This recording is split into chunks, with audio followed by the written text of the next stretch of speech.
여러분, 안녕하세요. 건강 채널 시니어입니다. 오늘 제가 여러분께 들려드릴 이야기는 정말 놀라운 이야기입니다. 74세 할머니 한 분이 계세요. 이분은 무려 40년 동안 소화불량으로 고생하셨습니다. 40년이면 정말 긴 세월이죠. 그런데 이분이 단 3개월 만에 약도 거의 쓰지 않고 그저 밥 먹는 속도만 바꿨을 뿐인데 소화불량이 거의 사라졌다고 합니다. 도대체 어떻게 된 일일까요? 오늘 끝까지 들으시면 여러분도 충분히 따라 하실 수 있는 방법입니다. 그럼 지금부터 시작하겠습니다.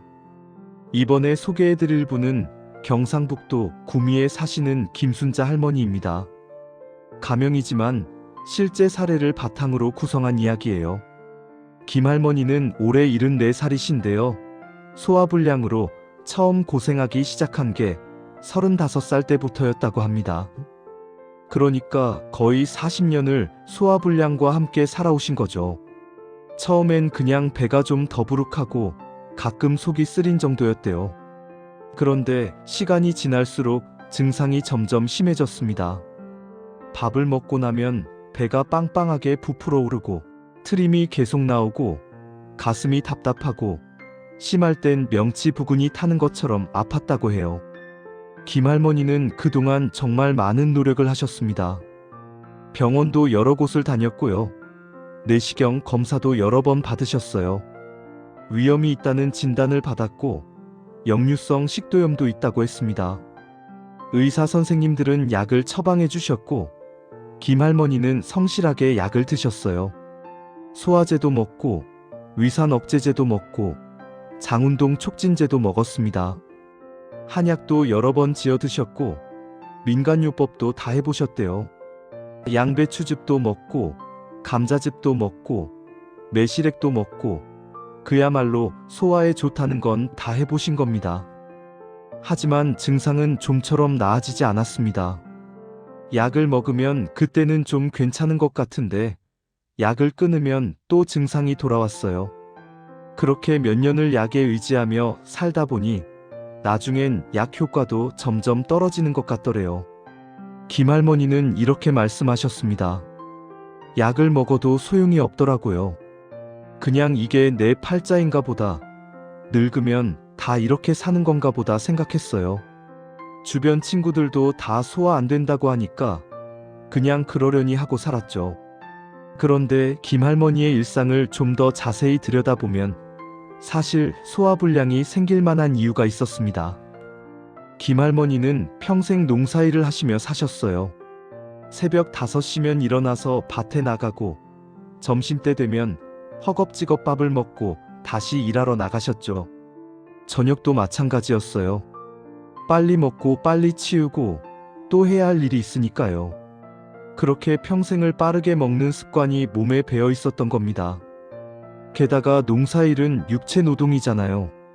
배가 고프니까 밥을 많이 먹게 되고 빨리 먹게 되고 그러다 보면 위장에 부담이 갈 수밖에 없었던 거죠. 김 할머니는 식사 시간이 얼마나 걸리는지 한 번도 생각해 본 적이 없다고 하셨어요. 그냥 밥상 앞에 앉으면 뚝딱 먹고 일어나는 게 습관이었던 거죠. 대략 한 끼를 10분도 안 걸려서 드셨다고 합니다. 확실히 빨리 드시는 편이었어요. 그리고 밥을 먹을 때 물을 많이 마시는 습관도 있으셨대요. 밥이 목에 걸리는 것 같으면 물로 넘기고 식사 중에도 물을 계속 마시고 식사 후에도 물이나 차를 또 마시고 그러셨다고 해요. 그러던 어느 날 김 할머니는 우연히 텔레비전 건강 프로그램을 보게 되셨습니다. 그 프로그램에서 어떤 의사 선생님이 나오셔서 이런 말씀을 하시더래요.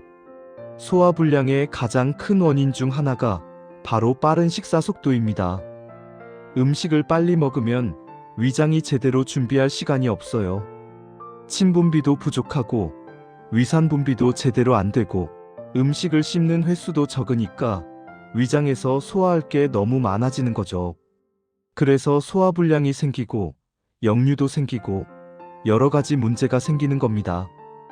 그 말을 듣고 김 할머니는 깜짝 놀라셨대요. 아, 내가 평생 이렇게 빨리 먹었는데 그게 문제였구나 하는 생각이 드셨던 거죠. 그래서 그날부터 김할머니는 밥을 천천히 먹어보기로 결심하셨습니다. 처음엔 정말 어색하고 힘들었대요. 평생 빨리 먹던 습관을 바꾸는 게 쉬운 일이 아니었던 거죠. 숟가락을 들면 자동으로 빨리 움직이고 빨리 삼키고 그게 몸에 완전히 배어 있었으니까요. 하지만 김할머니는 포기하지 않으셨습니다. 일단 식사 시간을 체크해 보기로 하셨어요. 시계를 보면서 얼마나 걸리는지 확인하고 최소한 20분은 먹어보자고 목표를 세우셨습니다. 그리고 한 입 먹을 때마다 젓가락을 내려놓는 연습을 하셨어요. 한 입 먹고 젓가락을 내려놓고 천천히 씹고 삼키고 그 다음에 다시 젓가락을 들고 이런 식으로 연습하셨던 겁니다. 처음엔 정말 답답하고 이상하더래요. 내가 왜 이렇게까지 해야 하나 싶기도 하고 이게 정말 효과가 있을까 의심도 들었대요. 그런데 신기한 일이 일어났습니다. 천천히 먹기 시작한 지 일주일쯤 지나니까 밥 먹고 나서 배가 빵빵하게 부풀어 오르는 느낌이 조금 줄어드는 것 같더래요. 확실한 건 아니었지만 뭔가 다른 느낌이 들었다고 합니다. 그래서 김할머니는 더 열심히 천천히 먹는 연습을 하셨어요. 2주가 지나고 3주가 지나고 한 달이 지나니까 확실히 달라지는 게 느껴지더래요. 밥을 먹고 나서도 속이 편안하고 트림도 줄어들고 가슴이 답답한 느낌도 많이 사라졌다고 합니다. 김할머니는 여기서 멈추지 않으셨어요. 더 많은 정보를 찾아보셨습니다. 그러면서 알게 된 게 단순히 천천히 먹는 것뿐만 아니라 씹는 횟수도 중요하다는 거였어요. 전문가들은 한 입에 최소 30번은 씹어야 한다고 하더래요. 김할머니는 그것도 실천해 보기로 하셨습니다. 한 입 먹을 때마다 마음속으로 숫자를 세면서 씹었어요. 하나, 둘, 셋, 넷 이런 식으로 30까지 세면서 씹으니까 확실히 음식이 입안에서 거의 죽처럼 부드러워지더래요. 그 상태로 삼키니까 목 넘김도 편하고 위장도 훨씬 편한 것 같더랍니다. 또 하나 중요한 걸 알게 되셨는데 식사할 때 물을 많이 마시면 안 된다는 거였어요. 김할머니는 평생 밥 먹을 때 물을 많이 마셨거든요. 그런데 알고 보니 식사 중에 물을 많이 마시면 위산이 희석되고 소화효소도 묽어지고 그래서 소화가 더 안 될 수 있다는 거예요. 물론 목이 마르면 조금씩은 마셔도 되지만 밥을 물로 떠넘기듯이 먹는 건 좋지 않다는 거였죠. 김할머니는 이것도 고쳐보기로 하셨어요. 식사 중에는 물을 최대한 적게 마시고 대신 식사 30분 전에 물 한 컵 정도를 마시고 식사 후에는 1시간 정도 지나서 물을 마시는 습관을 들이셨습니다. 이렇게 석 달 정도를 실천하셨더니 정말 놀라운 변화가 일어났습니다. 김할머니 말씀으로는 40년 동안 괴롭혔던 그 소화불량이 거의 사라졌어요. 밥을 먹고 나서도 배가 편안하고 트림도 거의 안 나오고 속 쓰림도 없어졌어요. 밤에 잘 때도 편하게 자고 아침에 일어나면 개운해요. 정말 꿈만 같았어요 라고 하셨습니다. 김할머니는 이렇게 덧붙이셨어요. 그동안 약도 많이 먹고 이것저것 다 해봤는데 정작 가장 중요한 건 바로 내 식습관이었더라고요. 밥을 천천히 먹고 잘 씹고 그것만으로도 이렇게 달라질 수 있다는 게 신기하고 감사해요. 여기서 우리가 주목해야 할 점은 김할머니가 어떤 특별한 약이나 비싼 건강식품을 먹은 게 아니라는 겁니다. 그냥 밥 먹는 방식을 바꾼 거예요. 식사 템포를 조절하고 씹는 횟수를 늘리고 물 마시는 습관을 조금 바꾼 것뿐인데 40년 된 소화불량이 나아진 거죠. 이게 바로 우리가 오늘 배워야 할 교훈입니다. 때로는 거창한 치료법이나 비싼 약보다 일상 속 작은 습관을 바꾸는 게 훨씬 더 효과적일 수 있다는 거예요. 그럼 여기서 잠깐 왜 천천히 먹는 게 소화에 좋은지 조금 더 자세히 알아볼까요? 우리가 음식을 먹으면 일단 입에서부터 소화가 시작됩니다. 침 속에는 아밀라아제라는 소화 효소가 들어있는데요. 이게 탄수화물을 분해하기 시작해요. 그런데 음식을 빨리 먹으면 침이 충분히 섞일 시간이 없어요. 씹는 횟수가 적으면 침 분비도 적어지고, 그러면 입에서의 소화가 제대로 안 되는 거죠. 그 상태로 음식이 위장으로 내려가면 위장이 해야 할 일이 그만큼 많아지는 겁니다. 또 천천히 먹으면 뇌에서 포만감을 느낄 시간이 생깁니다. 우리 뇌는 밥을 먹기 시작한 후 20분 정도 지나야 포만감을 느끼거든요. 그런데 빨리 먹으면 뇌가 포만감을 느끼기 전에 이미 너무 많이 먹게 되는 거예요. 과식하게 되는 거죠. 과식하면 위장에 부담이 가고 소화불량이 생기고 역류도 생기고 그런 악순환이 반복되는 겁니다. 하지만 천천히 먹으면 적당한 양을 먹고도 포만감을 느낄 수 있어요. 위장에 무리가 안 가는 거죠. 그리고 천천히 먹으면 위장이 음식을 받아들일 준비를 할 시간이 생깁니다. 음식 냄새를 맡고 씹는 동작을 하면서 뇌에서 신호가 가서 위산 분비가 시작되거든요. 이걸 두부 반응이라고 하는데요. 천천히 먹으면 이 두부 반응이 제대로 일어나서 위산이 충분히 분비되고 그래야 소화가 잘 되는 거예요. 하지만 빨리 먹으면 이 과정이 생략되고 위장이 준비 안 된 상태에서 음식이 확 들어오니까 소화가 안 되는 거죠.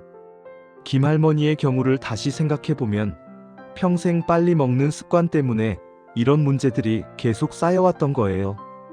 입에서 충분히 씹지 않으니까 침 분비가 부족하고 빨리 먹으니까 과식하게 되고 위장이 준비 안 된 상태에서 음식이 들어오니까 소화가 안 되고 이런 게 40년 동안 반복되면서 만성 소화불량이 된 거죠. 하지만 이 습관을 바꾸니까 몸이 본래 가지고 있던 소화 능력이 회복된 겁니다. 김할머니는 이후로도 계속 천천히 먹는 습관을 유지하고 계신다고 해요. 이제는 익숙해져서 자연스럽게 천천히 먹게 되고 오히려 빨리 먹으면 불편하다고 느끼신대요. 그리고 주변 친구들한테도 이 방법을 알려주셨어요. 나처럼 소화불량으로 고생하는 사람들, 약 먹기 전에 밥 먹는 속도부터 한번 바꿔봐라. 진짜 달라진다고 말씀하셨다고 합니다.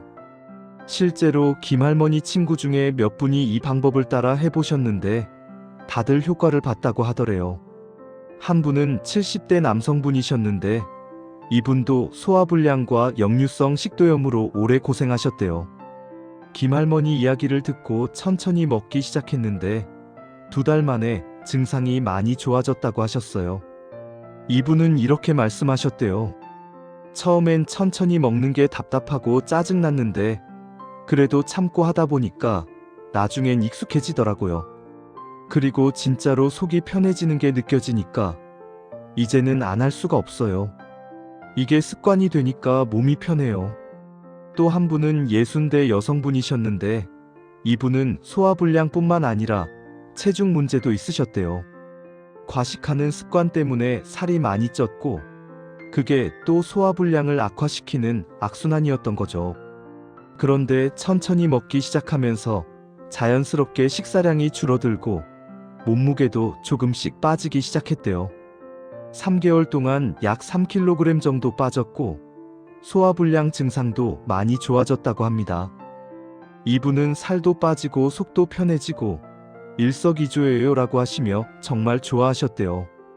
이렇게 여러 사례를 보면 천천히 먹는 것만으로도 소화불량을 개선할 수 있다는 게 확실한 것 같아요. 물론 모든 소화불량이 다 식사 속도 때문인 건 아닙니다. 위궤양이나 십이지장궤양, 위암 같은 질병이 원인일 수도 있고 헬리코박터 파일로리균 감염이 원인일 수도 있어요. 그래서 소화불량이 심하거나 오래 지속되면 반드시 병원에 가서 검사를 받아보는 게 중요합니다. 하지만 검사를 해봐도 특별한 이상이 없는데 소화불량이 계속된다면 그건 기능성 소화불량일 가능성이 높아요. 이런 경우엔 식습관 개선이 정말 중요합니다. 기능성 소화불량은 위장의 구조적인 문제는 없는데 위장의 기능이 떨어져서 생기는 거예요. 위장 운동이 약하거나 위산 분비가 제대로 안 되거나 위장이 음식에 과민하게 반응하거나 이런 기능적인 문제인 거죠. 이런 경우엔 약으로 증상을 완화할 수는 있지만 근본적으로는 생활 습관과 식습관을 개선하는 게 가장 중요합니다. 김할머니의 경우도 바로 이런 기능성 소화불량이었던 것 같아요. 내시경 검사에서 위염은 있었지만 심한 건 아니었고 역류성 식도염도 경미한 수준이었거든요. 하지만 증상은 심했던 거죠. 이런 경우에 식사 템포를 조절하는 게 정말 큰 도움이 되는 겁니다. 그럼 구체적으로 어떻게 실천하면 좋을까요? 김할머니가 하신 방법을 정리해서 말씀드려 볼게요. 첫째, 식사 시간을 최소 20분 이상으로 늘리세요. 시계나 타이머를 놓고 시간을 재보면서 천천히 먹는 연습을 하시면 좋습니다. 처음엔 어색하고 답답할 수 있지만 2, 3주 정도 하다 보면 익숙해져요. 둘째, 한 입 먹을 때마다 젓가락이나 숟가락을 내려놓으세요. 그리고 입안에 있는 음식을 다 삼킬 때까지 기다렸다가 다음 입을 뜨세요. 이렇게 하면 자연스럽게 식사 속도가 느려집니다. 셋째, 씹는 횟수를 늘리세요. 한 입에 최소 30번은 씹는다고 생각하시면 됩니다. 처음엔 마음속으로 숫자를 세면서 씹는 게 도움이 돼요. 나중에는 음식이 입안에서 거의 액체처럼 될 때까지 씹는 게 습관이 되실 겁니다. 넷째, 식사 중에는 물을 적게 마시세요. 목이 마르면 조금씩은 괜찮지만 밥을 물로 떠넘기듯이 먹지 마세요. 대신 식사 30분 전에 물을 마시고 식사 후에는 1시간 정도 지나서 물이나 차를 마시시면 좋습니다. 다섯째, 식사할 때는 텔레비전이나 스마트폰을 보지 마세요. 다른데 정신이 팔리면 무의식적으로 빨리 먹게 되거든요. 식사에만 집중하면서 음식의 맛과 향을 느끼면서 천천히 드시는 게 좋습니다. 여섯째, 너무 배고픈 상태에서 식사하지 마세요. 배가 너무 고프면 빨리 먹게 되고 과식하게 돼요. 하루 3끼를 규칙적으로 드시고 필요하면 간식을 조금씩 드시면서 공복을 피하는 게 좋습니다. 일곱째, 식사량을 조절하세요. 한 번에 너무 많이 먹으면 위장에 부담이 가요. 배부를 때까지 먹지 말고 80% 정도 찬 느낌이 들 때 수저를 놓으세요. 천천히 먹으면 자연스럽게 적당한 양에서 포만감을 느끼게 됩니다. 여덟째, 식사 후에는 바로 눕지 마세요. 밥 먹고 바로 누우면 역류가 생기기 쉬워요. 최소한 2~3시간은 앉아 있거나 가벼운 활동을 하시다가 누우시는 게 좋습니다. 아홉째, 소화에 부담이 가는 음식은 피하세요. 기름진 음식, 매운 음식, 너무 단 음식은 소화불량을 악화시킬 수 있어요. 10번째, 스트레스를 관리하세요. 스트레스는 위장 기능을 떨어뜨리는 주요 원인이니까요. 김할머니는 천천히 먹는 습관을 더 쉽게 만들기 위해 몇 가지 팁도 실천하셨어요. 첫째, 가족이나 친구와 함께 먹을 때 대화를 나누면서 먹으면 자연스럽게 식사 속도가 느려진다고 하셨어요. 둘째, 작은 그릇을 사용하면 식사량도 줄고 천천히 먹게 된다고 합니다. 셋째, 음식의 맛과 질감을 의식적으로 느끼면서 먹으면 먹는 즐거움도 커지고 자연스럽게 천천히 먹게 된대요. 넷째, 처음부터 완벽하게 하려고 하지 말고 실수해도 괜찮다는 마음으로 꾸준히 하는 게 중요하다고 하셨어요. 김할머니는 이런 변화를 통해 단순히 소화불량만 좋아진 게 아니라 삶의 질 자체가 많이 좋아지셨대요.